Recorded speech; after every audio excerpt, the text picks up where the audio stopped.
Student, इस video में हम स्टार्ट करेंगे 12th फिजिक्स के चैप्टर 1 को, जिसका नाम है ठोस अवस्था, और इसे हम इंग्लिश में कहते हैं सॉलिड स्टेट। ठीक है, सॉलिड स्टेट।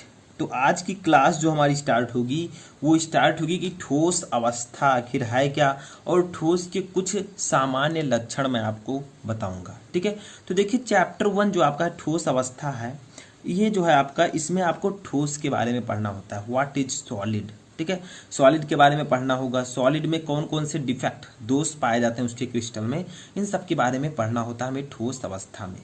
इसमें होता क्या है, आपकी कुछ थ्योरीज होती हैं, न्यूमेरिकल्स भी होते हैं, कुछ फार्मूले भी होते हैं। ठीक है, चित्र भी कुछ समझना होता है। तो अब हम स्टार्ट करेंगे, सबसे पहले जानेंगे ठोस अवस्था है क्या। ठीक है, क्योंकि चैप्टर का नाम ही है ठोस अवस्था। तो आखिरकार ठोस अवस्था होता क्या है, सॉलिड स्टेट क्या होता है।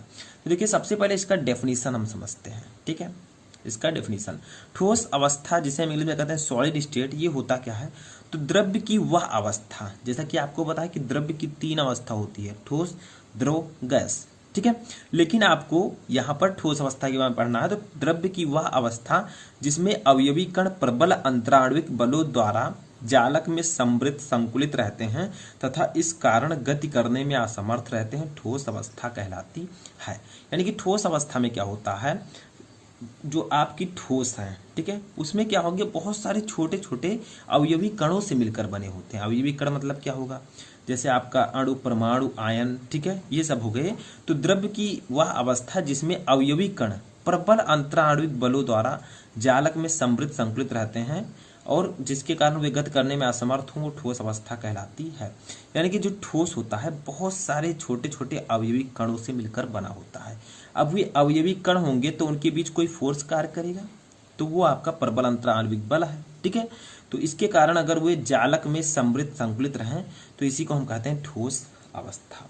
जैसे यहाँ पर मान लीजिए, छोटा सा मैं यहाँ पर एग्जाम्पल दे देता हूँ।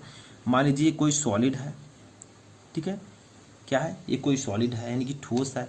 अब इसमें बहुत सारे अवयवी कण हैं, छोटे छोटे अवयवी कणों से ही मिलकर जो है आपका पदार्थ बनता है। ठीक है, तो ये छोटे छोटे अवयवी कण है, मैंने मान लिया। अब देखिए द्रव्य की वह अवस्था जिसमें अवयवी कण, ये अवयवी कण हैं, ये प्रबल अंतराण्विक बलों द्वारा, ये इनके बीच जो फोर्स लग रहा है वो क्या है, प्रबल अंतराण्विक बल है। फोर्स जो है आपस में, ये जो अवयवी कण एक दूसरे को अट्रैक्टिव कर रहे हैं, इनके बीच जो फोर्स कार्य कर रहा है प्रबल अंतराण्विक बल हो, तो जालक में समृद्ध संकुलित रहते हैं, एक जालक का निर्माण करते हैं। ठीक है, बहुत सारे अवयवी कण मिलकर एक क्रिस्टल जालक का निर्माण करते हैं, और उस क्रिस्टल जालक में जो अवयवी कण है वो प्रबल अंतराण्विक बलों द्वारा बंधे होते हैं, जिसके कारण जो ठोस होते हैं बहुत कठोर होते हैं। ठीक है, तथा इस कारण गति करने में ये असमर्थ रहते हैं, क्योंकि जब भी इनके बीच जो बल है वो बहुत ज़्यादा होगा, अंतराण्विक, प्रबल अंतराण्विक बल होगा, तो क्या होगा, ये गति करने में असमर्थ रहेंगे। तो ये अवस्था ठोस अवस्था कहलाएगी। ठीक है, या थोड़ा सा आपको यहाँ पर और समझ लेना है। मान लीजिए पदार्थ है, ठीक है, कोई पदार्थ है, हम यहाँ पर एक दूसरा एग्जाम्पल लेते हैं समझाने के लिए। तो देखिए मान लीजिए कोई पदार्थ है, ठीक है, अब अगर इसका गलनांक, ठीक है, इसका क्या होगा, जो गलनांक है इस पदार्थ का, गलनांक का मतलब मेल्टिंग पॉइंट, वह ताप जिस पर कोई पदार्थ गलने लगता है। ठीक है, अगर इसका गलनांक जो है वो कमरे के सामान्य ताप से, कमरे के सामान्य ताप, कमरे के सामान्य ताप से, ठीक है, क्या होगा, अगर ये इस पदार्थ, कोई पदार्थ है जिसका गलनांक कमरे के सामान्य ताप से अधिक हो, ठीक है, तो वो पदार्थ जो होगा वो आपका ठोस पदार्थ होगा। ठीक है, वो जो अवस्था होगी वो ठोस अवस्था होगी। ठीक है, जैसे यहाँ पर लीजिए लोहा, तांबा, एल्यूमिनियम, ये सब आपके ठोस अवस्था में आती हैं। तो देखिए कोई पदार्थ है, मान लीजिए एक पदार्थ है, कोई मटेरियल है जिसका गलनांक अगर कमरे के सामान्य ताप से अधिक है, ठीक है, तो ये क्या होगा, ये आपका ठोस होगा। ठीक है, अब मान लीजिए हमने जल ले लिया है। अब जल का जो गलनांक होता है वो कमरे के सामान्य ताप से कम होता है। ठीक है, कमरे के सामान्य ताप, ठीक है, से क्या होगा, कम होगा। जल का गलनांक कमरे के सामान्य ताप से कम होता है, इसलिए ठोस नहीं है, ये क्या है, द्रव है, लिक्विड है। ठीक है, तो वही कहा गया अगर कोई पदार्थ जिसका गलनांक कमरे के सामान्य ताप से कम होगा, अधिक होगा, ठीक है, तो वो क्या होगा, ठोस पदार्थ होगा। और जल का जो सामान्य ताप होता है कमरे के, जल का जो गलनांक होता है कमरे के सामान्य ताप से कम होता है, तो इसीलिए क्या होता है, द्रव है। ठीक है, तो ये भी आप एक कह सकते हैं इसका। तो देखिए अब ये हो गया ठोस अवस्था। ठोस अवस्था क्या है, द्रव्य की वह अवस्था जिसमें जो छोटे छोटे अवयवी कण है वो प्रबल अंतराण्विक बलों द्वारा जालक में समृद्ध संकुलित रहते हैं, उन वो और गति करने में असमर्थ होते हैं, ठोस अवस्था कहलाती है। ठीक है, अवयवी कण क्या होंगे, गति करने में असमर्थ होंगे। समझ में आया, इतना समझ में आया, बेसिक चीजें हैं, समझना आपको जरूरी है। ठीक है, आगे देखिए क्या है, ठोसों के सामान्य लक्षण। तो देखिए अब हम पढ़ेंगे ठोसों के सामान्य लक्षण। तो देखिए कुछ लक्षण है ठोस के जिनसे आप उन्हें आसानी से पहचान सकते हैं। ठोसों के कुछ सामान्य लक्षण निम्नलिखित हैं। फर्स्ट है, जो ठोस पदार्थ होते हैं, ठोस पदार्थ का आकार, आयतन तथा आकृति निश्चित होती है। ये याद रखिएगा कि जो ठोस पदार्थ होते हैं उनका साइज और जो आपका आयतन है, ठीक है, तथा आकृति निश्चित होती है। अर्थात ये उस पात्र की आकृति तथा आयतन ग्रहण नहीं करते हैं जिसमें इन्हें रखा जाता है। मान लीजिए कि एक हमने बर्तन लिया, भगोना हो गया, ठीक है, जो आपके घर में भगोना होता है, मान लीजिए ये बर्तन है, अब इसमें मैंने कोई सॉलिड रख दिया, ये मैंने मान लीजिए सॉलिड रख दिया है। ठीक है, क्या है, ये आपका भगोना है जिसमें मैंने इस सॉलिड को रख दिया है। अब क्या होगा, ये जो सॉलिड होगा, ठीक है, ये जो है इस बर्तन का आकार ग्रहण नहीं करेगा। क्यों नहीं करेगा, क्योंकि बर्तन का जो आयतन है वो ज़्यादा है। अब हम उसमें कोई ठोस पदार्थ रख दें तो वो जितने में हम रखेंगे उतने में ही रखा रहेगा। अब मान लीजिए इसी बर्तन में आपने पानी रख दिया, ठीक है, इसी बर्तन में आपने क्या रख दिया, पानी रख दिया, तो पानी क्या होगा, पानी आप रखेंगे तो पानी इस पूरे बर्तन का आकार ले लेगा।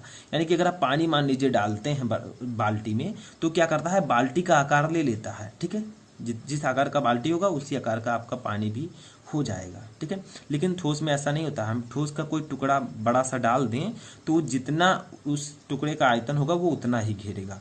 लेकिन पानी अगर हम जग में लिए, हम जग पतला है, उसे भगोने में डाल दें, भगोना थोड़ा उसका आयतन जो है ज़्यादा है, फिर भी वो भगोने का आकार ले लेगा।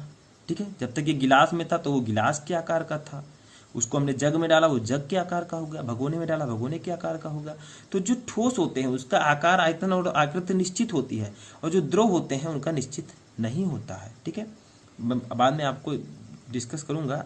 तो ठोस का क्या होता है, आकार, आयतन तथा आकृति निश्चित होती है, यानी कि जिस पात्र में हम इसे रख दें उसकी आकृति तथा आयतन वो ग्रहण नहीं करता है। ठीक है, ये कुछ लक्षण है ठोस के। सेकंड लक्षण है इसका कि ठोस पदार्थ में द्रवों एवं गैसों की तुलना में प्रबल अंतराण्विक बल पाए जाते हैं। यानी कि जो ठोस पदार्थ होते हैं इनमें जो है द्रव और गैस की तुलना में प्रबल अंतराण्विक बल पाए जाते हैं। मैंने अभी आपको बताया कि जो ठोस होते हैं बहुत सारे छोटे छोटे अवयवी कणों से मिलकर बने होते हैं, और वो जो अवयवी कण है एक दूसरे से अंतराण्विक बलों द्वारा बंधे होते हैं। ठीक है, तो अंतराण्विक बल बहुत ही प्रबल बल होता है, प्रबल अंतराण्विक बल बहुत ही शक्तिशाली होता है, इसीलिए ठोस पदार्थ के अवयवी कण गति करने में असमर्थ होते हैं। ठीक है, जबकि द्रव और गैसों में ऐसा नहीं होता है, इसमें जो बल होता है वो उतना प्रबल नहीं होता है। तो क्या कहा गया, ठोस पदार्थों में द्रवों एवं गैसों की तुलना में प्रबल अंतराण्विक बल पाए जाते हैं, जिससे ठोस जो होते हैं बहुत कठोर होते हैं। ठीक है, समझ में आया। अब तीसरा हम लक्षण देखते हैं। तो देखिए तीसरा लक्षण इसका है कि ठोसों में अवयवी कण, अवयवी कण क्या हो सकते हैं, परमाणु, अणु, आयन कुछ भी हो सकते हैं। ठीक है, तो अवयवी कण निश्चित जालक बिंदुओं पर ही स्थित होते हैं तथा अपनी माध्य स्थिति के सापेक्ष ही दोलन कर सकते हैं।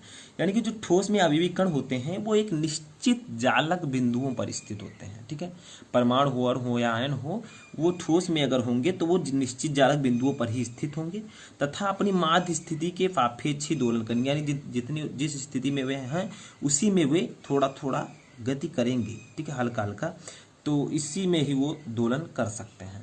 चौथा देखिए हमारा है, प्रबल अंतराण्विक बलों की उपस्थिति के कारण ठोस पदार्थ कठोर, दृढ़ एवं असंपीड्य होते हैं।